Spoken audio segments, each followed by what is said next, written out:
Hello and welcome to MotorInc. And on ThisConnect, today we are talking about a hot topic in some senses and a very important topic, and one that I think I have certain strong views on, and I think so does Shumi: safety.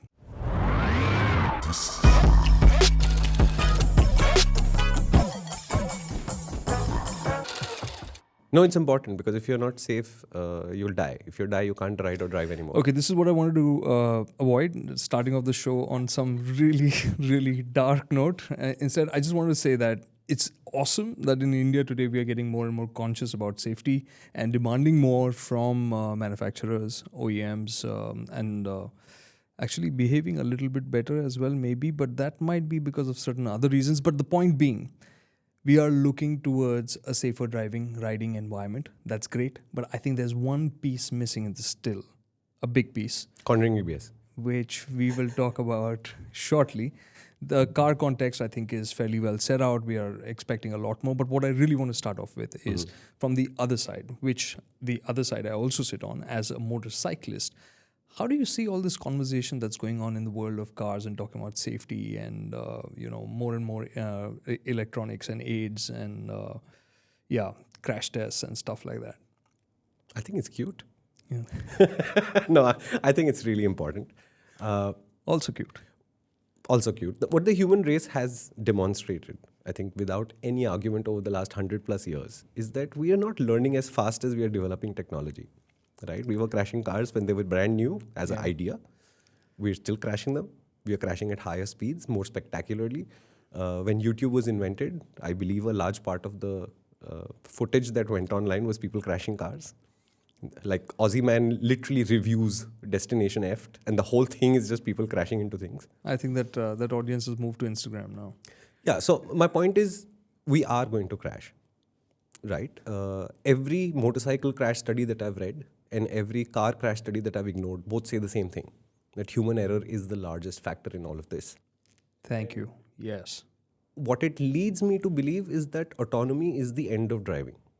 What they're trying to do is eliminate the error, which has efficiency benefits, etc. So I'm just going to cut in here quickly.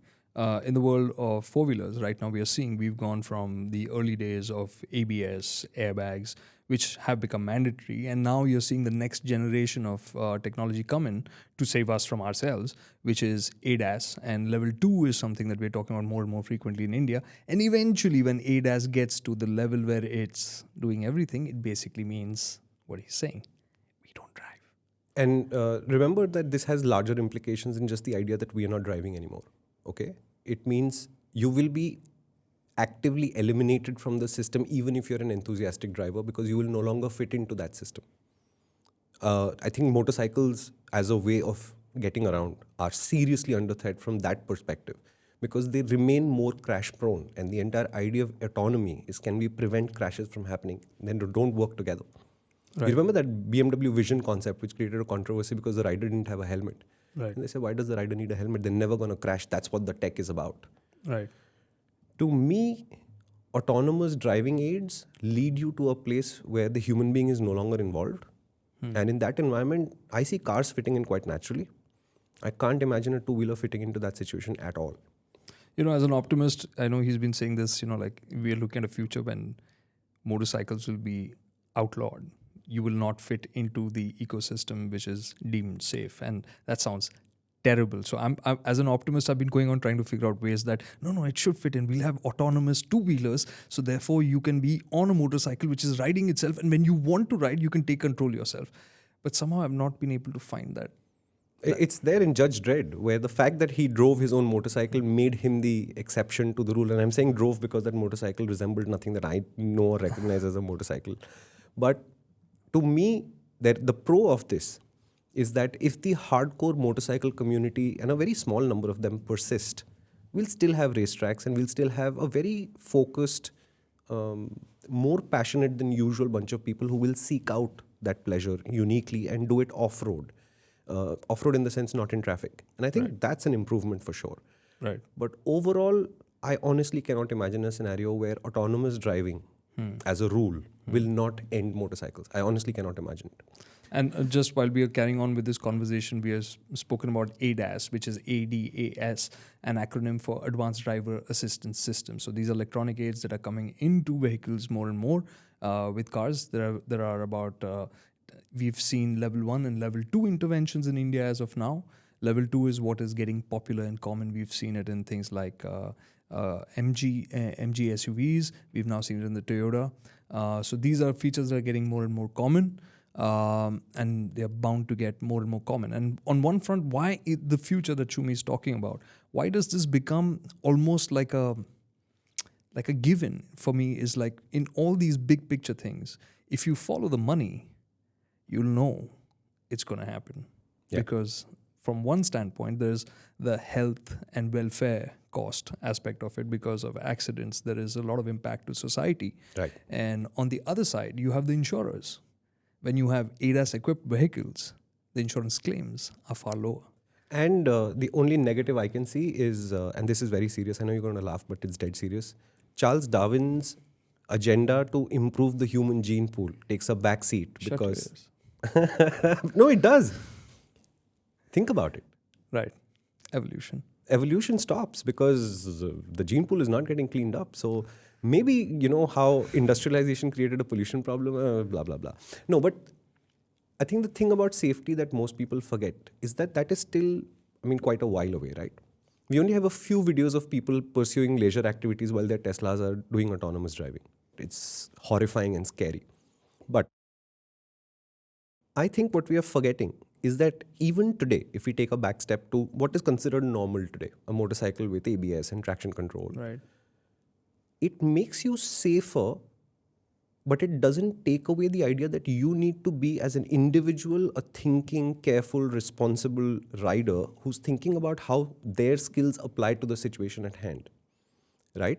When I got the first Ducati, which was the most electronic Ducati you could buy at that point of time, and the V4 continues to be the most electronic Ducati you can buy, the first thing people asked you is, aren't they getting in your way? And I think, sort of like we spoke about range anxiety in the last podcast, there's a perspective change from being a viewer of the technology and a user of the technology. Because a safety net is not something that's visible to you. I mean, think of yourself as a trapeze artist in a circus. Do you know what that is? But if you think about yourself as a trapeze artist in a circus, you don't really look out for the safety net. It's an assumption that it's there, and if you lose your hand grip or whatever, you're going to land into it and you're going to be able to continue to live your life. To me, it works the exact same way. I am a skilled motorcyclist. I spend a lot of time annually practicing it and improving my skills. And I hit the brakes a lot, and I usually stop the motorcycle better than many people I know. But that one day when there is sand or water, Oil. or oil, it just catches you, stops you from falling and say, hey, you stepped over the limit, the electronics pulled you back. It's not an interruption. It's a continuation of my ride. So I don't honestly see electronics as a deterrent to riding, but I can imagine that if you were to have the right mindset, saying I'll rely on the electronics to save me so I can be a total jackass on the bike, it's not going to save you. I'm going to just hammer this point in further because I think the thought process behind this, we've discussed this, is that we as human beings take every advantage that we get and we max it out. Right. So there's a very common conversation with friends, and especially when we're talking about motorcycles, is like, hey, are you willing to ride that bike? And if it's one of the older motorcycles, the question is, does it have ABS? Yeah. Right? Yeah. Like, I can't think of riding without ABS today anymore, because so much of the processing, which was natural, which was second nature, and caution, which was inbuilt. Like today, if you saw water on the road around a bend or going into a bend, you don't think twice about carrying the same pace or just turning it down a wake, right? Just stepping it down a little bit so that you're all right. Whereas earlier you would have backed right off because you don't know what it's going to feel like, right? You don't want to take the chance. But today with ABS, the most basic level, you're able to carry pace till the final point, which you know you can brake at. Whereas earlier you'd leave a lot more buffer. And that is something I think we as users, as drivers, as riders have to keep in mind, that we cannot afford to be running the limit of every technology that we get, because that will land you in trouble at some point. Yeah. Because the conditions are not going to be right every time. No, and that's the whole point of this technology, right? The whole idea is when the situation changes, the technology's ability to adapt to that change is much quicker than yours. Its reactions are quicker than yours, and that's how it saves your ass, right? When I got my R6, the 2004, no ABS, no electronics, and almost as much as I dreamt of touring India on an R6, I almost immediately knew that that motorcycle would never leave the racetrack. I did all the paperwork. I mean, I got a completely legal one with all the paperwork in place, and it was a fully legal, extremely expensive motorcycle when it was brought to the country. I've never ever dared to take it out. Because No ABS. I mean, you wouldn't do it. And even today, when my DM somebody says, "Do I buy a Ninja 650?" The early ones are really cheap now. Does it have ABS? And if it doesn't have ABS, no, you don't want that in your life. And ABS doesn't interfere with my daily riding at all. yeah, I mean, I ride in Mumbai, which is probably one of the most slippery cities in the country. The concrete has been polished to a mirror finish most places. And I do hit ABS points here and there. And it's not anything more serious than, oh, there was a speed breaker there that I forgot about. Oh, there it is. And you hit the brakes and the ABS comes on. It's just slipperier than the last time you rode it because, I don't know, there was diesel there or sand there or whatever. yeah, And it changes so quickly. correct. I can't adapt that quickly. And if I could, I'd be taking Valentino's job over. I wouldn't be here, Right. right? I mean, so I think MotoJitsu, the motorcycle guy on YouTube, he makes a lot of sense sometimes. And he said, if you put all riders on a scale from 0 to 10, what most of you think of yourself as is a 6 to 8. What most of you actually are a 2 to 3. Right. And it's the gap that causes the crashes. That's a great point. Yeah. So all of us, Yeah. especially motorcyclists, because we feel invincible because of the way the motorcycle is, right? Yeah. I don't think car drivers are in that state of mind. We all think we are more skilled than we are. I think the more dedicated we are to the sport, the more time we spend trying to figure out how to learn better. And honestly, as much as YouTube has so much data, including MotoJitsu's data about how to ride motorcycles better, they really do only work in the real world. So eventually you're going to have to go out and practice. Right. If you're not willing to practice, it doesn't accrue as a skill. It accrues as an idea.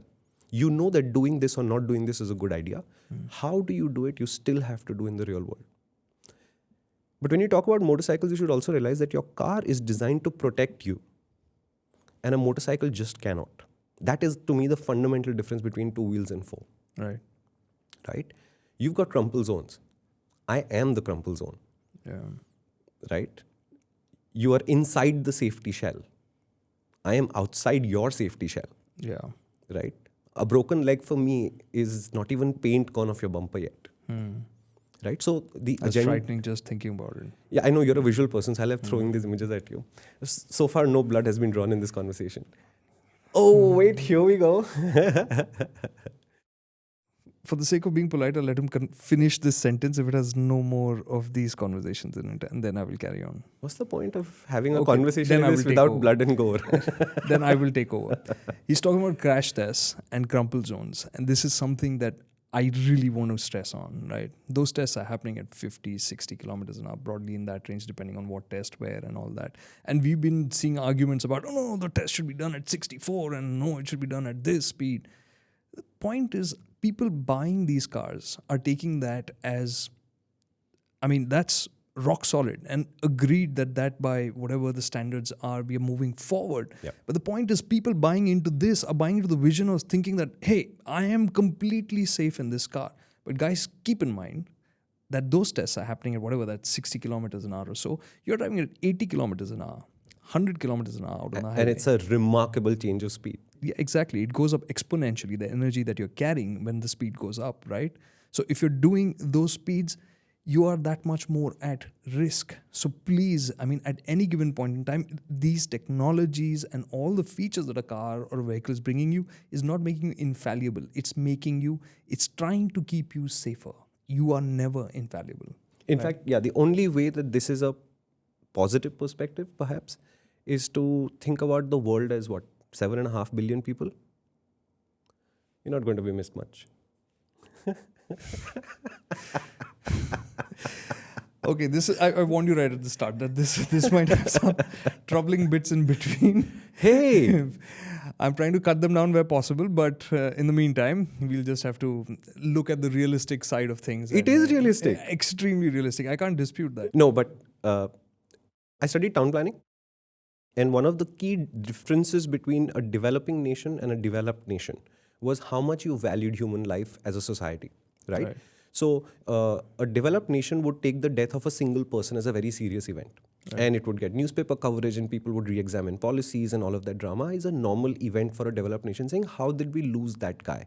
Right. It's not just that he's a family member and emotional association. He's also an economic member of the economy and he's producing parts of the GDP or whatever. A developing nation, however the mechanism is, can't do that, right?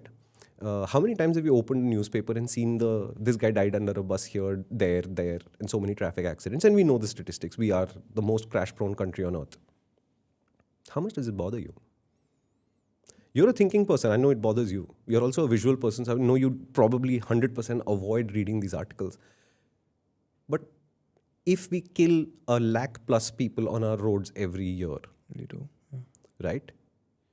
Is making a helmet law aimed at taking away fake helmets, which happens to accidentally remove access to even better helmets. And it's just casually like, yeah, so what? Yeah. That's not okay, right? We have more laws than any nation that I know of. I mean, our constitution is the thickest and we have the most regulation for everything. Really? Yeah. We have the thickest constitution on earth. Shumi said it's a fact. Yeah. How much enforcement are we able to bring to bear on it? What are we teaching our children in schools today so that when they grow up and become part of the society at large as functioning adults, that they are going to make decisions that are good for them and good for society? Where the idea of a queue is it'll be my turn soon rather than let me defeat that queue. Because defeating that queue is impatience. Impatience is in traffic. It manifests as road rage, it manifests as bad driving and all of those things. They're all connected to each other. It's behavior, right? It's not like you become a jackass because you're in a car or you're in a bike. Right. You were a jackass before that. The car revealed it to you. I'm going to completely sidestep this for just a second. Kids, if there are any kids watching this, I'm going to say this. I'm going to ask you for a favor. You are enormously powerful. Small story. I used to be really particular about wearing seatbelts, even before seatbelts were a thing, right? And I used to ask my parents to buckle up. And they used to refuse, right? They used to refuse. Because nobody did seatbelts back then. They were just like this strange accessory in a car, which nobody knew what they were there for. And they used to feel extremely uncomfortable while wearing that. But because of the pestering, my mom started to do it. Then eventually my dad started to do it. And not too recently, my dad actually was in an accident. Luckily, nothing major. But his car was spun around and he was wearing a seatbelt. And it saved a heck lot of trouble. And he called up, guess who? He called up my son and said, thank you. You keep pestering me about wearing a seatbelt. And I was like, You got cut out? Thanks, man. That's fantastic. Look, most people don't understand what crash energy is like, right? I remember reading an article that if you were to put 300 newtons, I think is the number, but could be 500, I'm forgetting, it's two. You'll simply break the human arm in half. Okay, if I'm trying to hold something back and it's pulling the arm away at about 3 or 500, whatever the number is, it'll simply break your arm because it can't absorb any more than that. Right. At about 30 kmph, holding a child in your lap, like a 6, 8, 10-month-year-old, you're already looking at 900 plus. Right. So there is no physical way. What he's saying is use child seats. Right? There is no physical way that you can retain that child within the vehicle if they're in the front seat and you have a minor 30 kmph crash. That child is going through the windshield. All right. Children going through windshields generally... Okay. The point is that today we are moving in speeds that we're doing on roads are higher. Yeah. Yes. And we are driving a lot more. And this is part of progress, right? We used to think that, hey, when we have that expressway or that, we'll just get to that place sooner and it'll be so much easier. But the point is, we end up taking roughly the same time. The stress levels are roughly the same, I would say, if not more. If not more, and in which case, we have more potent machines at our disposal and therefore likelihood of bigger mistakes to make. So we have to exercise that caution. And in that sense of caution is also the way we understand and operate the machines that we have. So the one thing that we have to accept that all the systems that are there have their limitations as well. more than that, I think accept your limitations as humans, right? You do have a learning curve in being able to handle a fast car or a fast motorcycle. Your brain's not designed to process information at that speed. Luckily for us, it can learn to process information at any speed. It needs time and it needs practice to do it. Correct. What you have to do is not try to be the 900 bhp car that you're driving, but remember that you're still an 80 bhp driver and you have 820 bhp left to discover. The journey of discovery is incredible.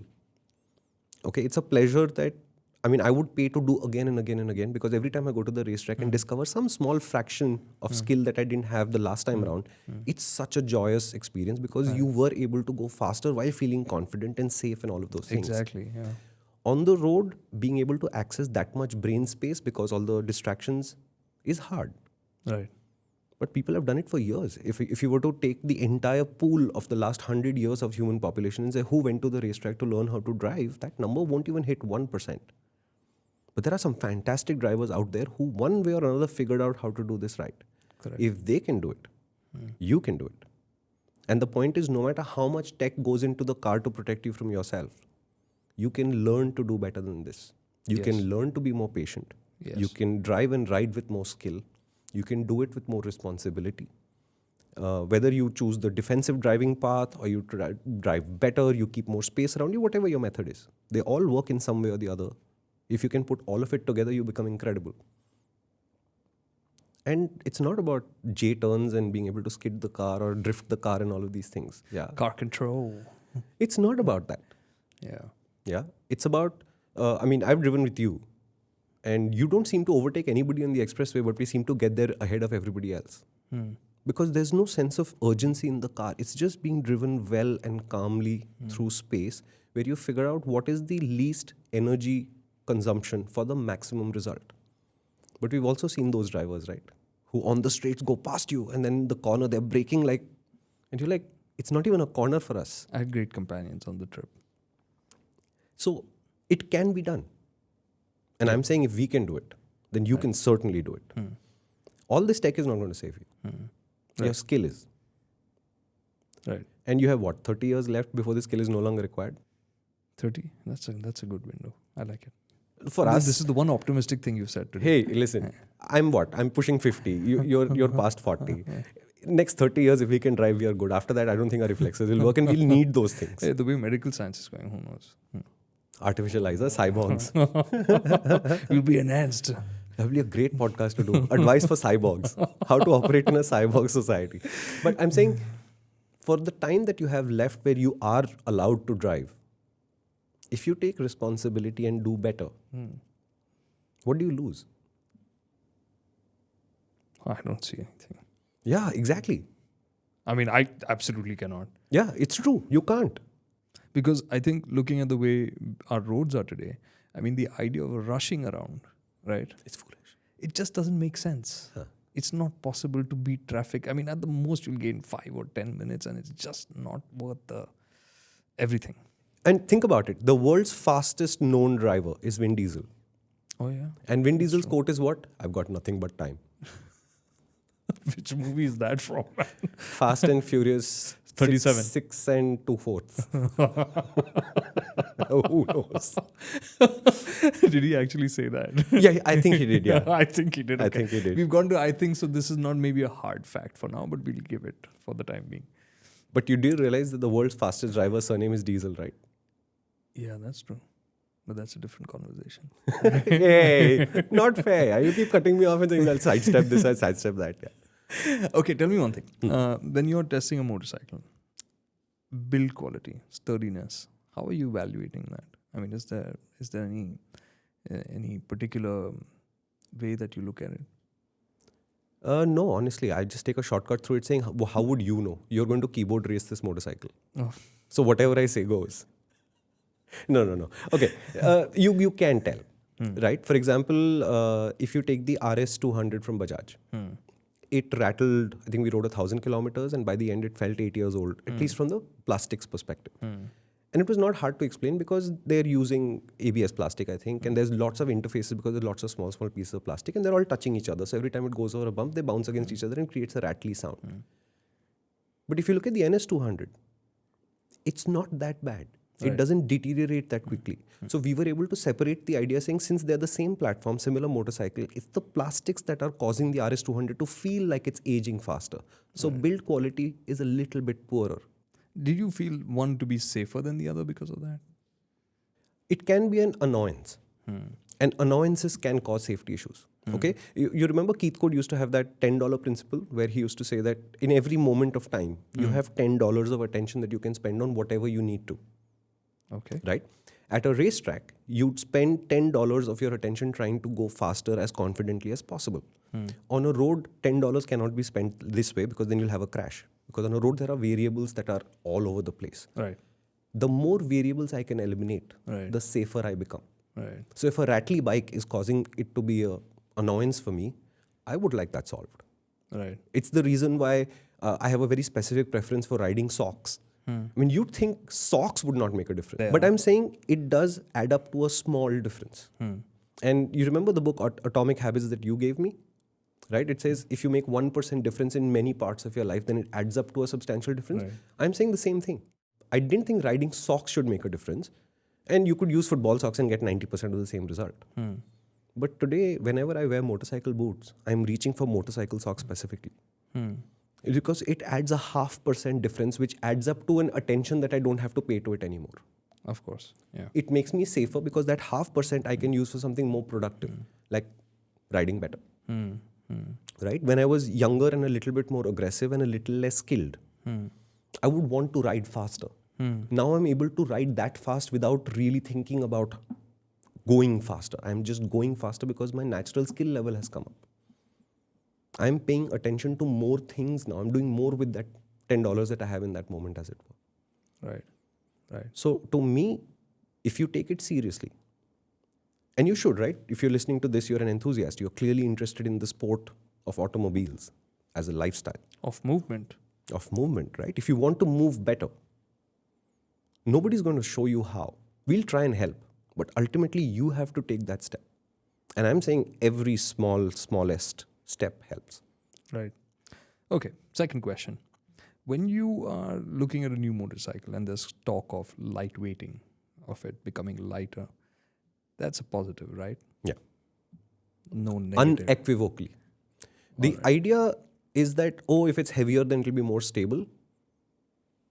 In my experience, I've had extremely light motorcycles that were also extremely stable, as well as extremely heavy motorcycles that didn't achieve any stability at all because the steering geometry was all over the place. So you're making the thumb rule connection saying bhari hoga to stable hoga. It doesn't work like that. There's a lot more engineering that's going into it. So to me, can you make a motorcycle way too light? Yes, but it takes a lot of work and nobody's willing to put in that much work. So most of the time, if you lose 10%, 15% of a motorcycle's weight, it's only going to get better. Everything works better. I mean, I give you this example. I was riding my KTM Duke as an 88 kilo rider. And then during COVID, I worked out and I became a 71 kilo rider, to the point where I had to readjust everything on that motorcycle again, suspension-wise. It just got better. Right. Everything braking got better, ride quality got better, handling got better, everything. Fuel economy went up. So, no. Wait. Okay, let me ask you this. Do touchscreens make a car safer? Because you've seen them in all your cars. Okay, I'm going to answer that quickly. I'm not, especially the trend where we are going towards touchscreen everything. That's something that I'm not a big fan of because intuitively when you're driving and you want to... I get it. Technologically, we are talking about a future where we're going to be working with voice commands primarily, and therefore the touchscreen is just a simplification or, better experience standpoint. That's fine. But right now, it annoys me because every time I want to change the air conditioning setting, I have to look down, I have to look away, I have to figure it out. I can't do it on the go. It doesn't work for me. Give me an example of a car that you really love driving where the touchscreen experience really gets your vote. Really gets... Oh, man. Yeah. Okay. So He knows this very well. So I had a Skoda Octavia with me, and I really enjoy driving that car because that's a car that just kind of soothes you. It just lets you relax and you enjoy your commute or drive. It just does that so well. And in the middle of that, you want to change your AC settings, and you're like, oh, wait 1 second. Wait 1 second. Oh, wait. No, I have to go through that menu. I have to get to that setting. And it's like, man, I could just have had a knob there to dial it up or down, and it would have done the trick. But no, yeah. So that is, yeah. So the Octavia is super, but it's missing a knob. Yeah. And you know what? We've had instances. I know what you're doing, but there have been there have been instances where manufacturers have gone to touchscreen solutions or touch solutions and rolled it back because they Good for them, actually. Yeah. Good that they did that. And I was super happy when that happened because it really was annoying me with some of those vehicles. And they rolled it back, and it was like, thank God, because this is simple. It works. It makes sense. Yeah. We'll go there when we go there, right? Let this work for now, right? And I'm going to go back to all my motorcycle-related questions, and I could see Shumi was a little puzzled as to why I was asking all of that, because those are all discussions that happen when it comes to cars, and these are matters of perceived safety. Right? Rattles, squeaks, or plastics used for panels and stuff like that. And people are like, no, that's not safe. You're sitting in an aluminium cage designed to protect you from literally the end of the world. I don't know what the problem is here. I mean, okay, perspective. Okay, as car to car, there can be differences. Right. But if you look at it from the motorcycle, when I'm about to T-bone a car, I'm trying to figure out where the crumple zones are because I don't want to hit the passenger cell for sure, because that's designed to not crumple, which means I am the crumple zone left. Yeah. So from a motorcycle perspective, sometimes I find the car safety discussions a little hilarious. I get the seriousness of it, but we are out there. Right. And my riding gear comes with a label says designed to mitigate, not prevent injuries. Right. And remember, prevention is my job. I mean, my motorcycle jacket is not going to stop me from crashing. Neither is traction control nor cornering ABS. It just takes native stupidity for one fraction of a moment in time. Right. And that's all it takes. And going back to that point, because I want to point out how cleverly I wove that into the conversation, was lightweighting, right? Lightweighting is considered today, when you start talking about especially mass market cars, everybody's comparing weights and saying that, hey, it's become lighter than before. And I'm going to cite this as an example because this is a really cool example. When the Kushaq was launched, Skoda Kushaq, or let's go with the Taigun, right? The Volkswagen Taigun. And people compared, because it's a hard... Sorry, the Taigun is the big one, or the Tiguan is the... I get confused. The Tiguan is the big one. Taigun is the Creta competitor. They ran out of names? Don't ask me, because it took me a long time to get it right, because if you start doing Taigun, I'm going to mess it up. Okay. Right? So when they launched the Taigun. When they launched the Taigun, a lot of the Polo owners, right? And there's a hardcore following for Polos, right? I mean, there's a lot of people with the GT TSI. And for them, it was like the natural progression. Oh, finally, we have something else to upgrade to, right? Right. And people, when it drove that, like, oh, the door shut just doesn't feel the same, It doesn't feel as solid. It doesn't feel like a VW, right? The Polo was built on the old PQ platform.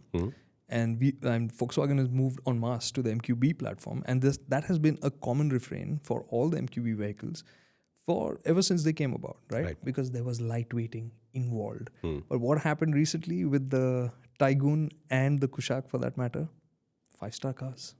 Correct. So that door shut sound or the feel or the lightweighting that's happened, it's made no difference. In fact, it's only gotten better, because the Polo was a 2-star car. Right? And this now is a 5-star car with more advanced and more hardcore tests, so to speak. So those ways of evaluating a vehicle's safety as a perceived safety factor, I think are things that people have to cast aside now. Right? I don't think you can judge it on the basis of, oh, this plastic feels off, or, hey, the door shut doesn't feel right. I think these are things people have to be cognizant of now. I think they have to draw the line between what is sensory input and what is actual engineering under the skin, and they may not align. I mean, if, for example, corporate average fuel economy will cause cars to think more about their efficiency, right, which could very, very easily achieved by making it lighter. It doesn't necessarily mean that the safety is being compromised, but it feels like the safety is being compromised. We have to be able to draw that line in the middle, right? As testers, as people who work this business, we've understood that appearances and engineering don't always align. Right. right? And you know that thing about like the greatest art in the world, the universe, for example, has no value until there is a human being to perceive it and ascribe feelings to it, right? So I understand where it's coming from. Right. So you do want to have that solid thud when your car door closes and stuff like that. Get a Maybach. Who stopped you? Now moving on. Future of safety. With two-wheelers, what are we looking going forward? How does it change? I think the next big event will be people being able to access airbags on a regular basis in part of their riding equipment. Okay, if you look at the chain of how this works, MotoGP and the racing series is where it starts, and then they slowly figure out how to give it to the public. I bought the Dainese airbag very early on. Right. Regret that purchase till today because it's not designed for our weather. Right. It doesn't fit very well, and there's still some electronic glitches that I have to face. But I have a Generation 1 airbag. But I cannot undermine the value of it at all. Right. I don't think the product is right yet, but I think the technology is absolutely right. And it will become more and more common for you to have that much protection. And we've already seen MotoGP guys crash a lot. And remember, racer mentality is different from us. They're okay to crash. And they're relying on the airbag and the crash equipment to save them and continue to race. We don't have that luxury, nor do we have that mindset. So us being able to access airbags is to me the next big step. The electronics will become more and more powerful. Semi-autonomous modes here and there will show up. I mean, there are people already saying we will outlaw the side stand because we've got such great technology the damn thing doesn't collapse. Right. That's because the side stand was a problem, really looking for a solution. But I see where it's going. Self-balancing bikes. Yeah, but I see where it's going. Yeah. I'm saying what are our big challenges? Our big challenges is if you don't put a side stand down on a motorcycle, it collapses. We can solve that. Right. Effort to output ratio, it's ridiculous. But hey, genuine problem. We've all dropped a motorcycle of a side stand that wasn't deployed properly. That's a huge problem. Yeah. Yeah, it's a massive issue that needs to be solved like right now. But on priority. But in the same breath, I think if you were to make a two-wheeler completely safe, all the joy of it would also disappear with it. Because we are driven by emotion. And that the thrill of a risk being managed actively. I don't know that you'll ever eliminate that completely from the human ecosystem. Right. Right? If you think about when they were hunting animals for food, there was a thrill involved as much as it was a biological necessity saying if you didn't kill it, you won't eat today. It's very real. And in the same way, today we live in a much more safe society, but now we have people jumping out of aircraft. We have bungee jumping. I mean, why did that guy go up and then jump from the edge of space down to the earth? Yeah. We know that gravity works there too. But it was a thing that he needed to do. Right. So I'm saying if you eliminate all risks from two-wheelers, we'll just find another way to have a risk. Because it's the managing the risk that is exciting us, not the risk itself. Right. And there'll be a small population that loves the risk too, I'm sure. And when it comes to four-wheelers, I think the future is already in that sense here. We've spoken about ADAS, right? And the way is up as we get more and more levels. The levels, how they get unlocked, are dependent on infrastructure, on technology itself, right? Because we're going to see how it copes with different kinds of conditions. But that is invariably the way we're going to go. So cars are going to get smarter. We're going to see more of that, like you said, control going away from the driver and it becoming more automated.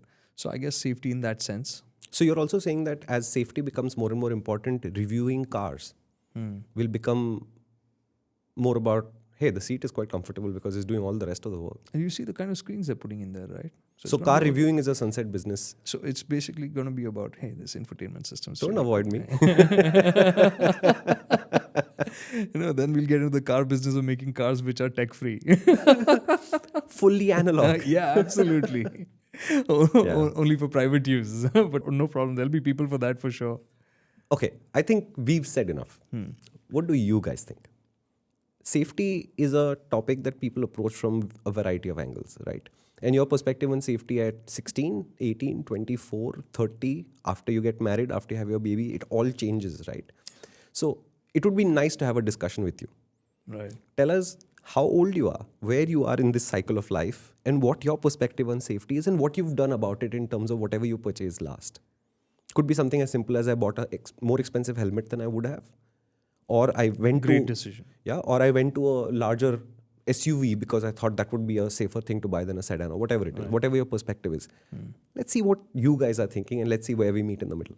And we'll catch up on this again because there's lots more to talk. Oh yeah, this is just the opening. Yeah. Yeah, soon we'll be doing the Cyborg Advice podcast also. All right. So from ThisConnect. Disconnect.